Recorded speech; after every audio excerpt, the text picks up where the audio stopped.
don't know how powerful your voice is. They don't want to hear another legislator. They don't want to hear somebody else that's advocated. Sometimes they just want to hear that personal story.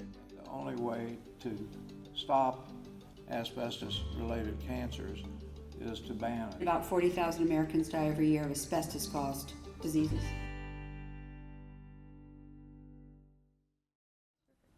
Good morning.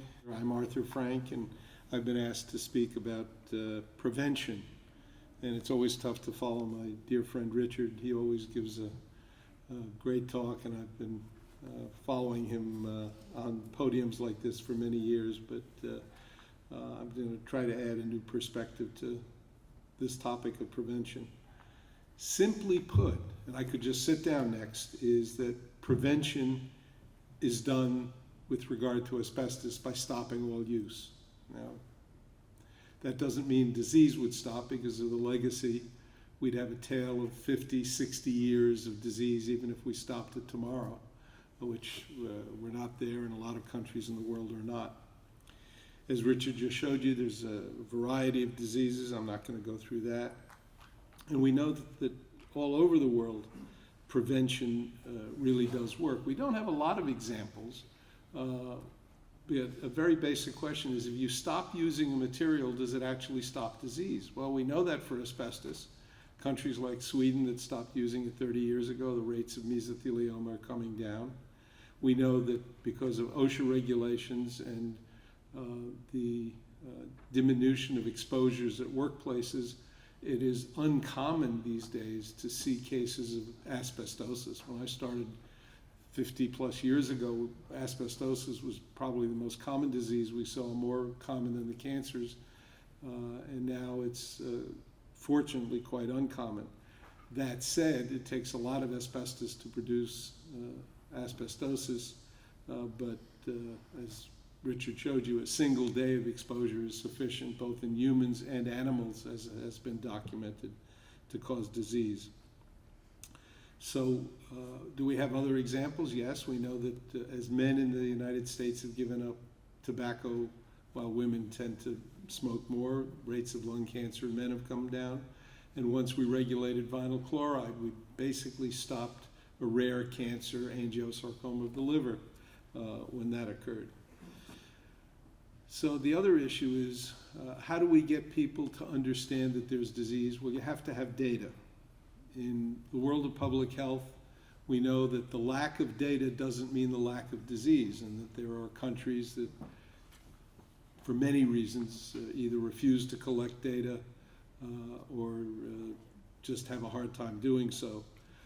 Interestingly, the Russians, now the world's major producer of asbestos, who've replaced the Canadians, have stopped recording mesothelioma cases. And yet, earlier this year, a paper came out, some joint work with IARC, that workers at the at the Russian chrysotile plant, or mines, actually do get disease. That was sort of a bit of a surprise, though the paper had many, many failings. But the bottom line is, they get disease too. So how do we bring about change? Well, that's what today is a lot about, to hear about bringing about change. It gets done through the law courts. It gets done by putting pressure on industry. It gets done by putting bans, real bans in place, not a single fiber and 6 conditions of use.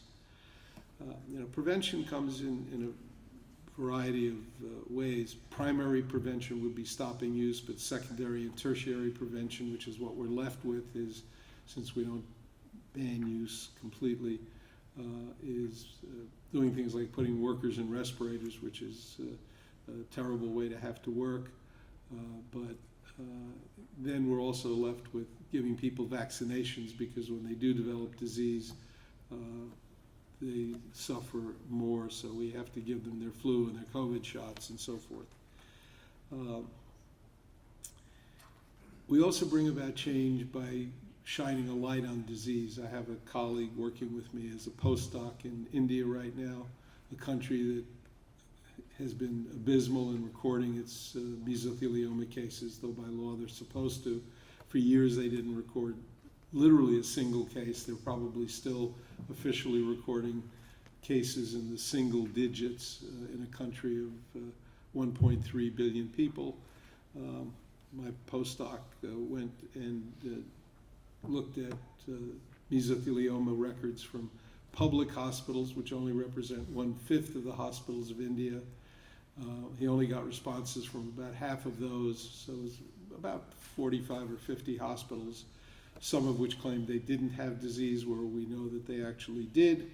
But what he found in a 10-year period from the hospitals that answered, which was a very small percentage of all Indian hospitals, he found over 2,200 cases of mesothelioma, which has now been published. But again, the government still has recorded cases in the single digits. The other aspect of prevention is to educate workers because of the legacy materials, the millions of buildings, million buildings that have asbestos, and many other places that asbestos exists. You have to still educate workers about the hazards of asbestos and not let them be exposed. Even if we stopped using new material, there's so much in place in buildings alone in this country, 25 million tons. There also are some new issues about asbestos that we hadn't thought of very much before.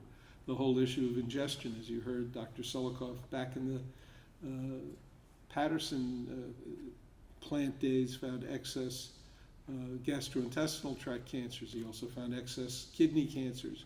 So ingestion is a route of exposure that we haven't thought about.